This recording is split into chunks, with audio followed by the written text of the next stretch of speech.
Hey, good morning and happy Friday. Welcome to Hobby Evolution, episode 370. I put the right number on because I doubled up Porky the Pig there. Episode 367, I think, over the weekend. So I caught up. So there's no episode 370, I think. I don't know. Whatever episode this is, we're in the 300s, 370s.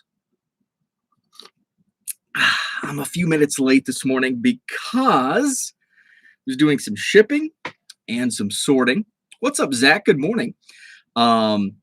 Did some shipping of some eBay packages, and then I am still counting Cubs that were acquired from Mike Summer last Saturday. So I just finished. I'm so excited to share this. I just finished sorting another box. So I've counted so far, like, I don't know, 4,000 or 5,000 out of 30,000. So I take it one box at a time. What's up, George? Good morning. So I'm so excited because, okay, so when I acquire collections, there's always, I love the oddball stuff, and I'm flipping through. And so this last box that I did this morning, just now, that's why I'm 3 minutes late to start this show. I'm counting Cubs, I'm going through, and all of a sudden there's like a little vein. I call it a little vein. Somebody used that term at my card show in my bargain boxes a couple months ago, and I just continue to use it. I like that term. Do you have any veins of Wander Franco? That's how they phrase the question. So found a vein of 88 score update.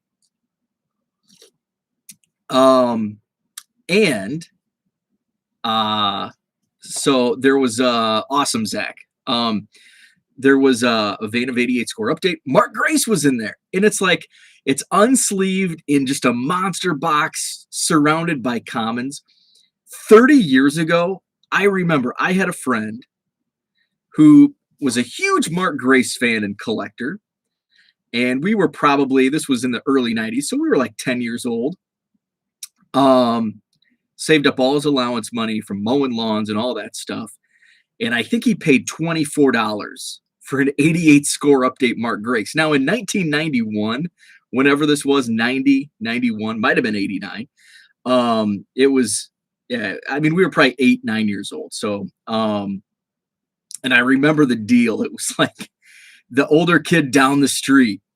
They were brothers, Chris and Chad. They lived a few houses down from my house, and me and my friend Aaron go down there, and Aaron's wad of cash. I mean, $24 for an 8-year-old in 1990 is a lot of money.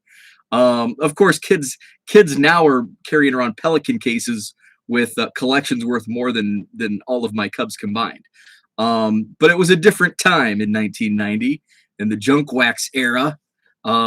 Yeah, took his $24 in cash and got that 88 score update Mark Grace. And it's like, man, this is like, I mean, to me, to us, that would be the equivalent to us in 1990, the equivalent of like Patrick Mahomes Silver Prism rookie PSA 10. Like, that's how big of a card that was. So I found that whenever I see the 88 score update Mark Grace, it takes me back to 1990 and going to the brother's house and handing over $24 in cash for a 88 score Mark Grace. What's up, Boom Slang? So as I'm sorting through the rest of the box, Mike Summer has such awesome stuff, and these Cubs, like, I've got to get him some more stuff. He looks for oddball stuff, so I pulled some oddball stuff and some beer, and I owe him a lot more because there's just some, and I'm only through like a sixth of the Cubs that he gave me. I've counted about 5,000 out of 30,000 ish. So the final thing I counted, it was in a team bag, and it's a minor league team set. So I'm like, cool. Oh, it's Peoria Chiefs. Now, I grew up Peoria area, about an hour from Peoria, Illinois. Mike grew up right around the Peoria area as well. He's now in Bloomington Normal, which is 30 minutes from Peoria. So a lot. So Peoria centric. Okay. of Peoria Chiefs team set from my favorite era, 91? Oh, this is 92. So right on top, my man, Earl Cunningham. You'll notice something if you look at it close, which I missed at first. So I'm going through and I'm counting 1, 2, 3, 4. Oh, Steve Roadcap is autographed. Oh, that's pretty cool. Next card, Brian McGee, the catcher. Oh, hey, that's cool. It's also autographed. Mike Tidwell, he was a pitcher. Oh, hey, that one's autographed. Next card, J.P. Postiff, blue Sharpie, also autographed. How about Joe Biasucci? Guess what? He's autographed. Joey Torelli. They had some Italians on this team.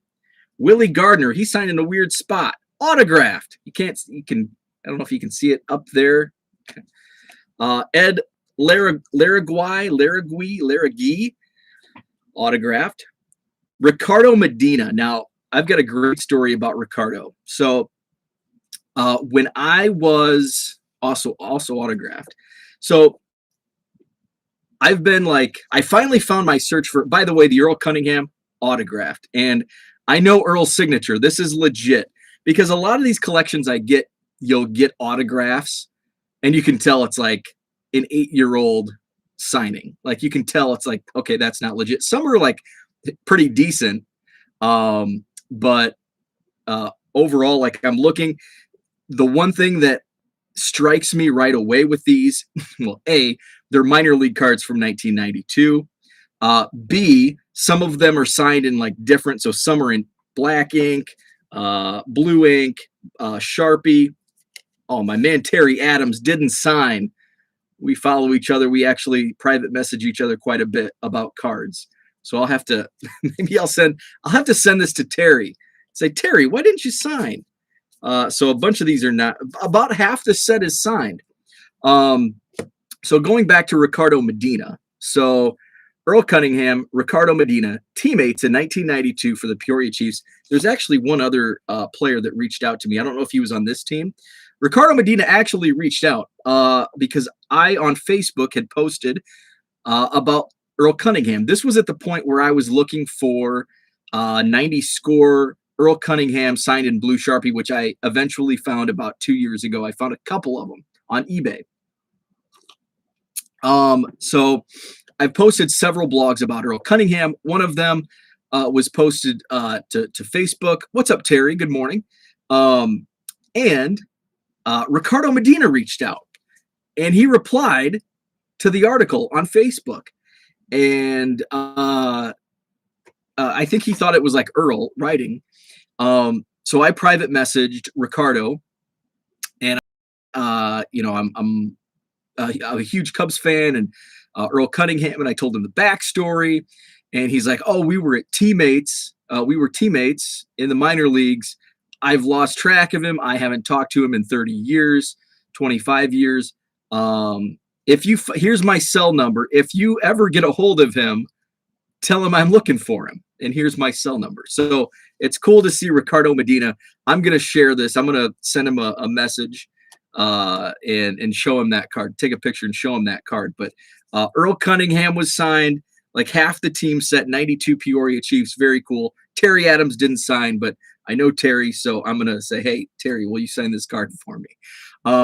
So this is like the fine. Like I'm only a sixth of the way through these Cubs, and I found a Ryan Sandberg. I was going to bring it in, but this find to me, like you don't understand how exciting this is for me. Like Earl Cunningham is like he's the guy. Like people are big fans of Mike Trout. Like for Dan, this is like Mark Burley. Earl Cunningham is my Mark Burley. So to find this is so cool. Like if it's just a set, it's, I probably have 10 of these sets, but autographed from 30 years ago. So awesome. George nailed it. Over under on women slept with and cards signed in the minors. Dude, I autographed as many cards as a kid. Yeah, I think we all did. We all did the fake SIGs. So this was, and I literally just found this. I in a box that I was counting this morning, just literally minutes before I went on this video. This was the last thing I counted. One in the box, 1,402 Cubs cards in the latest box. The last 30 cards or so were these 92 Peoria Chiefs, half of which are signed. I just think this is cool. This is what gets me so excited about my project, collecting a million Cubs. It's not just having like a million Cubs, it's some of these finds. And the people are number one. Just the relationships I've built over the last 3-4 years of doing this, but finding things like this, taking me back to my childhood, an 88 score update, Mark Grace. To me, and I know to a lot of people, it's just another junk wax cards, but to me, it brings back that personal memory of me and my friend Aaron in the summer of 1989 or 90, walking down to Chris and Chad, these brothers who were like 6 years older than us. We were 8, so they were in like junior high, forking over $24 for a Mark Grace rookie card. And now here it finds itself just sitting amongst commons, sandwiched between Paul Ossenmacher and Les Lancaster. So just super excited. Earl Cunningham, Ricardo, Terry Adams. So cool. So I'm going to reach out to Terry. I'm actually, after I get done with this video, I'm going to tag him in a tweet and say, hey, look what I found, but you didn't sign. Just rib him a little bit. So that's a great start to a Friday. So yeah, I'm burying the lead here. Earl Cunningham and the 92 Peoria Chiefs have buried the lead of Bowman Chrome. Last time we talked on, what was it, Wednesday morning, I was frantically searching for Bowman Chrome. And I'd like to say that my search was finally successful. I missed out on several breaks. Thanks for everyone. I received several like DMs like, hey, here's a break. And by the time I would get to it, they were sold out. I mean, these Cubs and these Bowman Chrome breaks are selling out within seconds. It's crazy. The eBay auctions were going for insane prices. Like I bid up to $300 on a couple auctions, which ended up selling for like $350. One sold for $360. I made a whoopsie. And I think we even talked about this in a previous video in the chat, where the HTAs, it's like, oh crap, I didn't want to bid on an HTA. Remember, I'm a quantity guy, so I want the base cards. So the HTA doesn't appeal to me as much. What's up, Brad? So I got tunnel vision and I bid on an HTA, and I'm like, I want to go $300 on this one. And all of a sudden, I'm like looking back, and I'm like, yes, I'm the high bidder, 10 minutes to go. I just bid $300 on an HTA case. So there's only 36. There's 3 autos, 36 autographs. Cubs do have a decent checklist, but it's like, what if I get skunked on a $300 break? I don't want that to happen. Plus, I want the base cards. Fortunately, I was shocked because I bid 300 on this one. I was outbid like in the last seconds. Like, so my bid, like with 10 minutes to go, was like 225. And I'm like, oh, I don't even want to pay 225 for a HTA case break. And then all of a sudden it gets bid up to like 235. And I'm like, oh, if I win, if somebody bids me up and I win this at like 299, I'm going to be ticked off. So then 250. And then finally it sits at like 255 for like what seems eternity. It was probably only 7 or 8 minutes. So in the final seconds, those snipers kick in, and it ended up selling for like 310. So I was outbid. Thank the Lord, I was outbid on the HTA case break. But I did get in real breaks on Facebook. I was ready, man. I was ready. They said, we're going live. The 5 case break for the Cubs, I missed it by like 2 minutes. I think they went at 10, and then 10:30 was the hobby case. So I wasn't as interested in the 5 caser because I knew that was going to be expensive. and it was like $1,200. $1,200 for the Cubs in a 5 case break, which what's that come out to? It's a good price. But I just didn't want to spend $1,200 on a break. So the hobby case came out at $245, which was, again, I was bidding $300 and losing on eBay auctions. So $245 was a great price. Boom! I was second fastest fingers. Fortunately, the first fastest finger claimed like the Astros or some other team. So I was the second to comment with Cubs. So I got the Cubs in the break. The break was Wednesday afternoon. No autos, 24 autos, and I did not get an auto, but of course, all cards ship. It was a hobby case, so I get all the base. But there was, I think, 4 color Cubs. I did receive my shipping notification yesterday, so it's coming from Tom here in Wisconsin. He's only a couple hours away, so it may be in my mailbox tomorrow. So there were, I think, 4 color. I know there was a Javi Baez, I think, sky blue refractor. There was, I think, a Rafael Morel color refractor. I think there was a Brennan Davis sparkle refractor, maybe. But there were 4. I think Morel, Davis, Baez, and Kevin Made. He was the first. I think it was a purple chrome Kevin Made. So I did get some colors, but no autos. Bummer. I'll wait until the dust settles. Actually, not only will I wait till the dust settles, but I'll rip my own. So Topps came out and they had hobby boxes. So I was going to pull the trigger. If I was skunked on getting into any Cubs breaks, I was going to buy a couple hobby boxes from Blowout. Blowout has them priced at $210 at least release day. That's what they were. So I was going to buy a couple hobby boxes if I didn't get into the Cubs break. So I did get into a Cubs break, so I wasn't as wanting to get hobby boxes. But then I saw somebody tweet that hobby boxes were live on Topps.com, and they were only like $170. Now there's also shipping, which boosts it up a little bit, but it still comes out like $20 less than Blowout. So I'm like, I'm going to buy 3. And then it's like, you know what? I want more. So I ended up buying 6 hobby boxes of Bowman Chrome. Who knows when they'll get here? It's going to be one of those things where if it's typical Topps and it's a month later, I might just rip a couple boxes and then just sit on 4. Bowman's like the best product to just sit on, sealed. I'm not a big sitter on sealed wax, unless it's Bowman. I still have about a dozen Bowman mega boxes sealed that, the prices will go up next year because somebody's going to pop. So I may leave them sealed, but again, it's Bowman. It's really hard. The only reason I still have 12 sealed mega boxes is because I opened like 50 of them, and I'm just tired of opening mega boxes.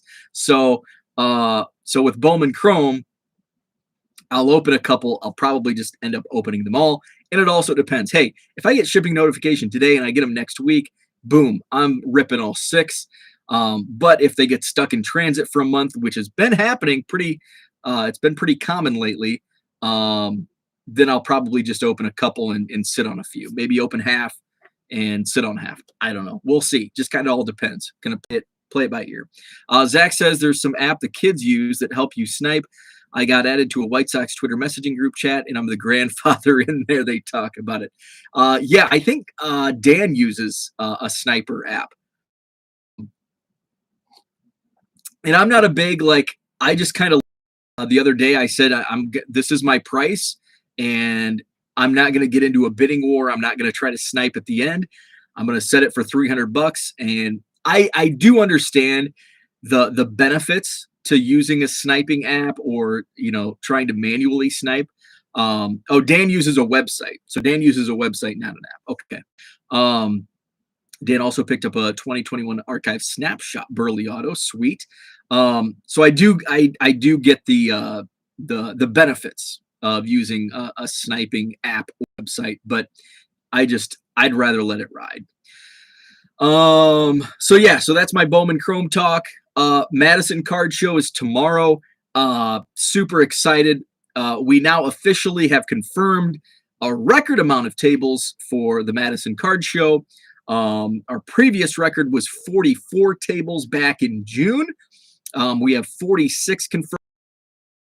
I'm pretty sure there's a couple more stragglers that are kind of late arrivals, just kind of show up. What's up, Mike? 46 confirmed. In fact, this is the first time when we had 44. I got there early, and it wasn't early enough. So this month, I'm actually going to the venue this afternoon. I'm actually taking half a day off. I have some appointments this afternoon, one of which I'm going to go to the venue, the Sheraton Hotel, John Nolan Drive, and get ready. So I have name tags. So we have, in previous months, it's just been like, we have like one guy with like 3 tables and then a bunch of 2s and a bunch of single tables. So this month we actually have like 5 or 6 vendors with 3 tables. We have, 15 with 2 tables, and then we have, the remainder with 1 table. So just to keep everything straight, I'm actually, I wrote out basically name tags to put on tables. It's not assigned seating, but just for me to make sure, everything goes as smooth as possible. I am the only guy. My co-promoter is actually moving. So I am the sole promoter now. So I want to make sure everything runs without a hitch because I'm the only guy in charge now. So that's going to be a lot of fun tomorrow. The downside of this is I have not been able to prepare my own stuff, which is a good thing. I would rather have a big turnout vendor wise and customer wise than throwing an extra dollar box on my table. So I haven't really. If I find some time tonight, I'll put together a dollar box. But at this point, I'm just going to roll in with my 25-cent bargain boxes. I sold off all the packs last month.